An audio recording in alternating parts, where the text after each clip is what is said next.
मैं हूं गुरमीत राम रहीम सिंह इंसा और आप देख रहे हैं बॉलीवुड हंगामा।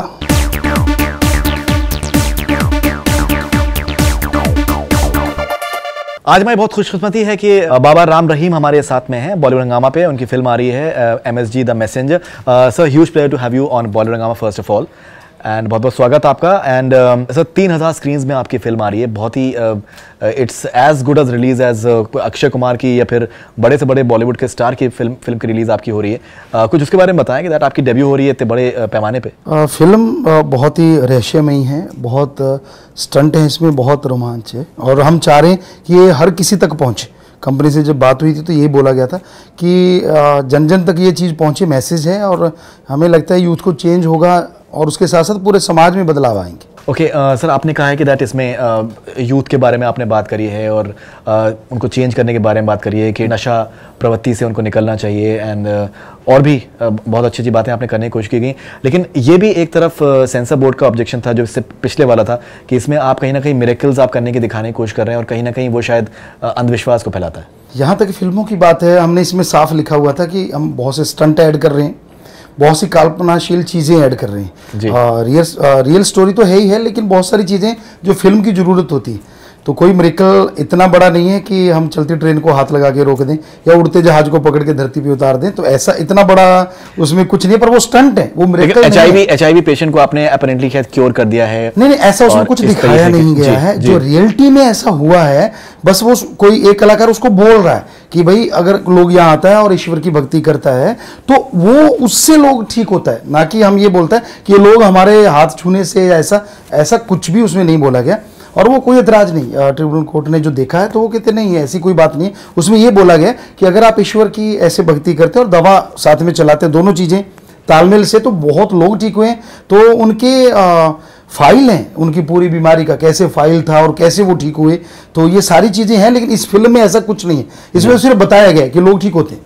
नहीं, बिल्कुल जैसे पिछला सेंसर बोर्ड था और लीला सैमसन उसकी चेयरपर्सन थी, तो in fact the entire sensor board उन्होंने रिज़ाइन किया और उसके बाद फिर नया सेंसर बोर्ड भी आया है। आपने बीजेपी को आपने सपोर्ट किया था हरियाणा में और अभी आपने दिल्ली में भी आपने सपोर्ट किया। कहीं ना कहीं ये कहा जा रहा है कि बीजेपी की सपोर्ट की वजह से आपकी फिल्म रिलीज़ हो रही है। अगर ऐसा होता तो 16 को रिलीज़ हो जाती या फिर 23 को हो जाती या फिर 30 को होती, जबकि ये डेट हमने चेंज करते गए अब 13 को हुई, क्योंकि ये बोला गया सेंसर बोर्ड के सदस्य अभी पूरे नहीं हुए हैं, उनकी मीटिंग उस तरह से नहीं हुई, इसलिए आपको सर्टिफिकेट नहीं मिल रहा। तो 13 को की मिल पाएगा, हम इससे पहले नहीं, जब 30 को बोला कि 30 को कर रहे हैं, तो इसलिए अगर ऐसा होता तो कब की रिलीज हो जाती और कब का सब कुछ, वो डेट हमें इतनी चेंज ना करनी पड़ती। तो ऐसा कुछ भी लेना देना नहीं है। हमने फास्ट ट्रैक पे डाला और हाई कोर्ट के जज थे ट्रिब्यूनल कोर्ट में, जिन्होंने इसको देखा और उन्होंने कहा कि ये चेंज चाहिए अभी कर दो, मैं शाम को भी देख सकती हूँ, क्योंकि आपका 16 का है तारीख जो रिलीज़ की है।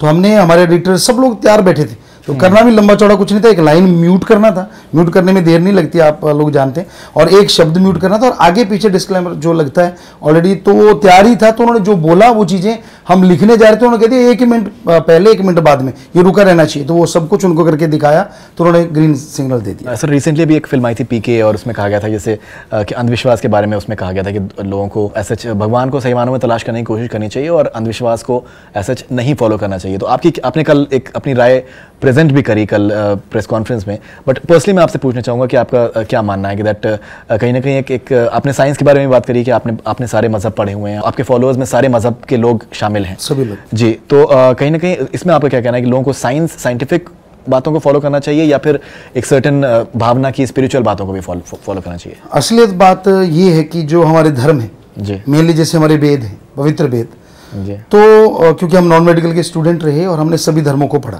तो वो जो वेद हैं वो महाविज्ञान है। जैसे एक समुंदर है, उसमें एक नदी निकलती है, तो निकली, ये साइंस है, ये तो उसी से निकली एक नदी। क्या आज पूरे वर्ल्ड में लोग ये जो जानने लगे हैं कि बैक्टीरिया वायरस होता है जो 1850 में या 1892 में आए, पहले बैक्टीरिया आया फिर वायरस आया, तो ये खोज हुई साइंस में, तो ये हमारे वेदों में ऑलरेडी लिखा हुआ है हजारों साल पहले। तो क्या ये साइंस नहीं? उसमें लिखा लाखों चंद्रमा सूर्य नक्षत्र ग्रह सब कुछ ब्रह्मांड में है, क्या ये सही नहीं? उसमें लिखा है सूरज ही नहीं चंद्रमा की रोशनी से खाना बनाया जा सकता है, क्या ये सही नहीं? उसमें लिखा क्लोन ज्ञाता तब थे लोग और वो सफल थे। जैसे रावण, उसमें उदाहरण दिया, रावण जो था कि उसमें उसने जो बच्चे बनाए थे उसके खुद के 3 या 5 थे, 1 लाख क्लोन के बच्चे थे सारे के सारे। उस जमाने में उसको माई भी कहते, क्या ये विज्ञान नहीं?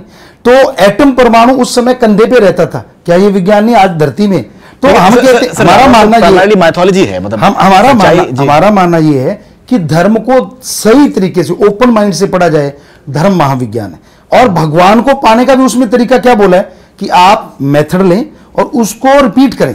जैसे जैसे रिपीट करते जाएंगे आपके अंदर का विल पावर आता जाएगा, आपको अंदर से ही ईश्वर प्राप्ति होगी। जी, आपने जैसे कल भी आपने कहा था कि पीके में एक मजहब को कहीं ना कहीं शायद ज़्यादा अटैक किया गया, लेकिन अगर जैसे मैंने डायरेक्टर का इंटरव्यू किया है पिक्चर रिलीज होने के बाद, तो उन्होंने कहा कि हमने सारे मजहबों का हमने उसमें किया है, लेकिन सिंस हिंदुस्तान जो है एक प्राइमरली एक हिंदू राष्ट्र है, तो हमने उनकी चीज़ों को शायद थोड़ा ज़्यादा रखा, बिकॉज मैक्सिमम लोग उससे रिलेट करेंगे। अगर हम ये इसको हॉलीवुड में करेंगे तो उसमें हम शायद चर्च रखते हैं वहाँ पर कहीं ना कहीं।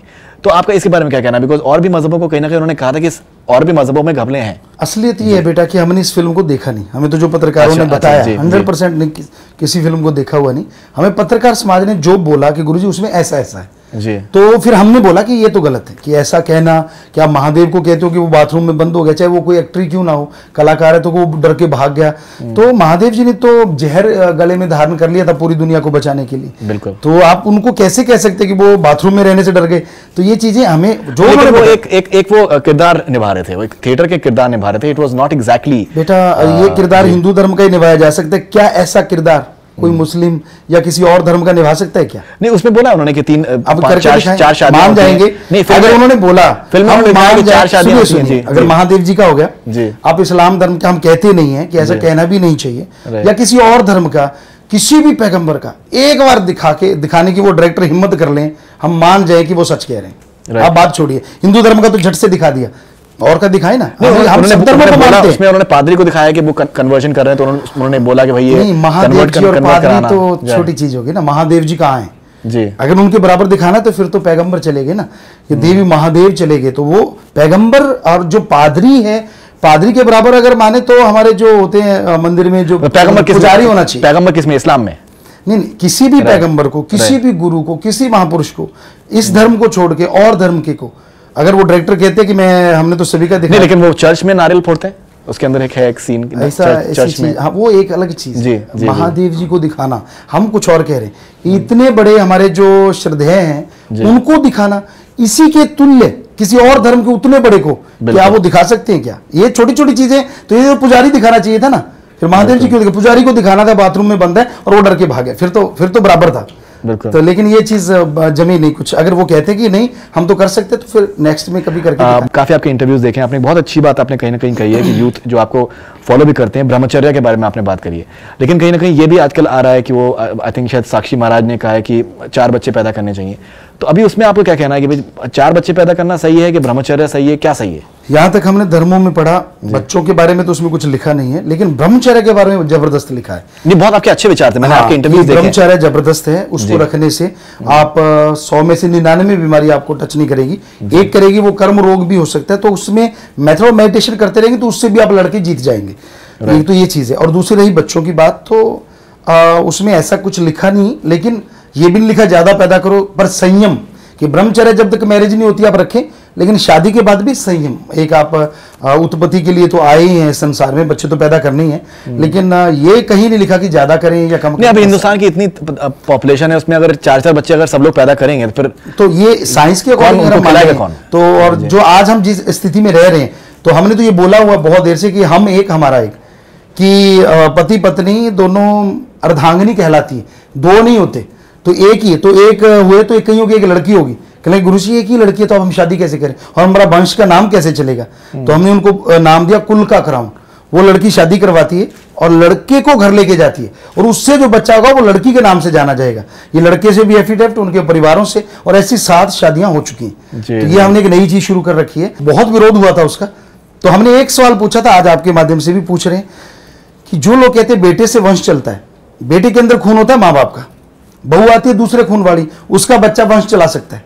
बेटी के अंदर खून किसका होता है? माँ बाप का। क्या बात? और दामाद आता है दूसरे खून वाला, उसका बच्चा वंश क्यों नहीं चला सकता? हमें कोई जवाब दे। क्या बात है, क्या बात क्या है। बेटे के अंदर पानी होता है? नहीं नहीं, बेहतरीन, बहुत बहुत बहुत आपने कमाल की आपने बात की। बाबा जी अगर आप प्लीज हमें कुछ गा के अगर आप सुना सकें, बिकॉज बहुत ही आपके गाने कमाल एकदम छाए हुए हैं। आप अगर कुछ कह दो तो वो गा देते बेटा। देश वाला आप सुना दे अगर आप। जिएंगे मरेंगे मर मिटेंगे देश के लिए, जिएंगे मरेंगे मर मिटेंगे देश के लिए, बूंद बूंद खून के हमारे देश के लिए, जिएंगे मरेंगे मर मिटेंगे देश के लिए।